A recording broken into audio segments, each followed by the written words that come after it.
Eu acho melhor você sentar para assistir a esse vídeo, porque o que eu tenho para mostrar aqui é pesado.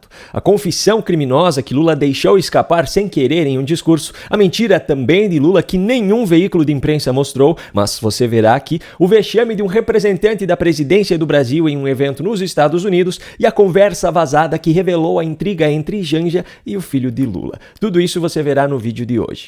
Talvez nem Cristina Rocha, do programa Casos de Família, esperava que uma história tão polêmica viesse de dentro da família do presidente da República. A coluna de Paulo Capelli, no Metrópolis, teve acesso a uma conversa de WhatsApp que faz parte do acervo de arquivos relacionados à investigação sobre a acusação de violência doméstica feita pela ex-companheira contra Luiz Cláudio, filho de Lula. Essa conversa foi entre Luiz Cláudio e a sua ex-companheira, Natália, no dia 15 de setembro de 2023. Luiz Cláudio estava em Cuba e nesse mesmo dia, Lula e Janja estavam viajando para lá também. Ao falar que no final da tarde encontraria o seu pai, Lulinha usou esse belo termo para se referir à sua madrasta, Janja. Ainda segundo a matéria, em outro momento da conversa que não aparece no print, Luiz Cláudio ainda chamou Janja de oportunista. Mas por incrível que pareça, essa ainda não é a pior história de Luiz Cláudio que eu tenho para mostrar nesse vídeo. Você deve estar lembrado que ele foi acusado pela sua ex-companheira, Natália, de agressão física, moral e psicológica. Natália, que é médica, procurou a Delegacia da Mulher em São Paulo no dia 2 de abril desse ano para fazer a denúncia. O caso esteve sob investigação de lá para cá e aí na semana passada, no dia 16 de julho, Lula fez aquela polêmica declaração que eu já mostrei para você em outro vídeo, dizendo que se o cara fosse corintiano, tudo bem praticar violência doméstica. Então esse é um dado concreto que nós temos que levar em conta.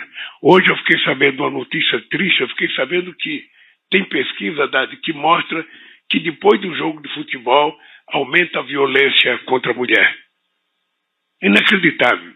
Se o cara é corintiano, tudo bem, como eu, mas eu não fico nervoso quando perco, eu lamento profundamente. Se o cara é corintiano, tudo bem, como eu. Pois é, isso foi no dia 16. 2 dias depois, no dia 18, saiu a notícia de que a polícia concluiu o inquérito e decidiu não indiciar Luiz Cláudio pela acusação de agressão à ex-mulher. Mas sabe qual é a parte mais irônica dessa história? Luiz Cláudio, o filho de Lula, já trabalhou no Corinthians. Agora eu deixo que você mesmo tire as suas conclusões sobre esse assunto.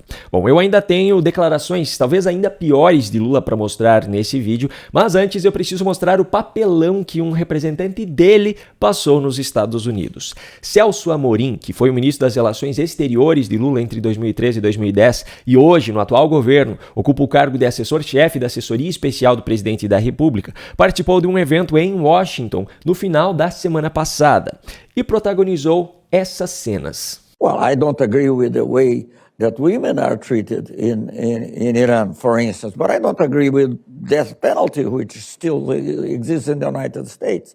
I will also say that to draw an equivalence between the United States application of the death penalty and the Iranian regime is morally not respectable. I think it's a bad equivalence, and I think it undermines the moral credibility of those who would draw that kind of equivalence.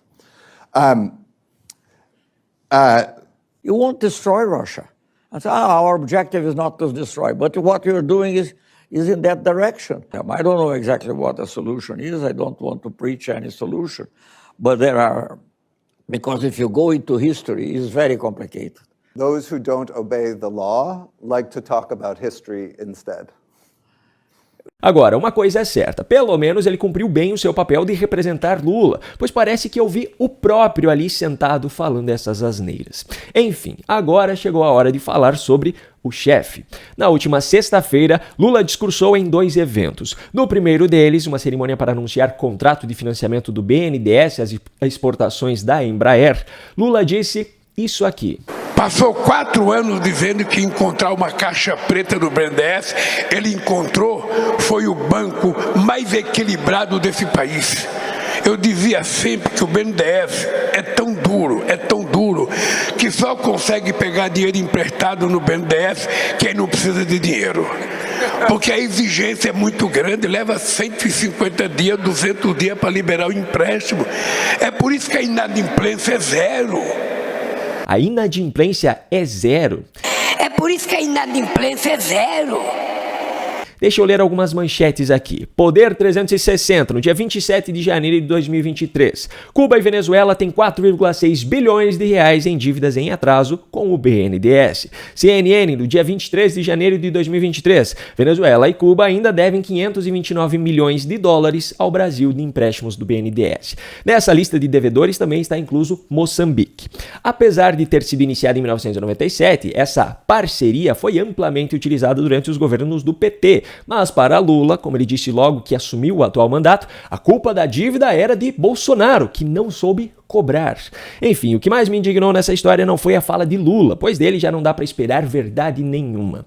O que me indignou foi que nenhum desses veículos de imprensa que eu mostrei, assim como nenhum dos outros que já publicaram matérias sobre esses calotes, ninguém falou sobre essa mentira de Lula no discurso de sexta. Eles falaram sobre algumas declarações do presidente no evento, mas ninguém se deu ao trabalho de pegar suas próprias matérias para desmenti-lo. E aí esse pessoal ainda reclama do fato de que a grande mídia está perdendo totalmente a sua credibilidade. Mas, por incrível que pareça, essa declaração de Lula ainda não foi a pior feita por ele na sexta-feira. No outro evento em que ele esteve, uma cerimônia em São José dos Campos, de anúncio de obras na Via Dutra e na Rio Santos, ao falar sobre reuniões internacionais que ainda participaria, Lula disse isso aqui. Eu vou participar da PEC, ainda no Peru, que é a questão dos países do Pacífico, que o Brasil não faz parte, mas como a China quer discutir a rota da seda, nós então vamos ter que preparar uma proposta para discutir o que eu ganho. Peraí, como assim o que eu ganho com isso? O que Lula tem que ganhar? O que eu ganho?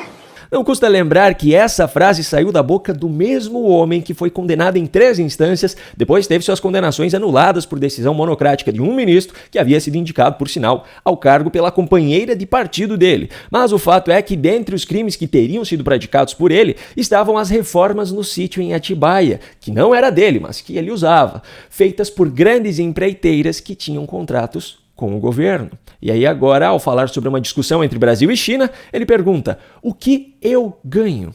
Bom, após dizer isso, ele fez uma pequena pausa, provavelmente pensando no que havia dito, e então reformulou a sua frase. Mas o vídeo, meus amigos, o vídeo é eterno. Nós então vamos ter que preparar uma proposta para discutir o que eu ganho. O que o Brasil ganha se a gente participar desse negócio? Qual é a fatia importante de participação do Brasil? O que eu ganho? O que eu ganho? Se esse conteúdo foi importante para você, ajude a levá-lo adiante compartilhando com quem você acredita que precisa assisti-lo também. Um grande abraço e até a próxima.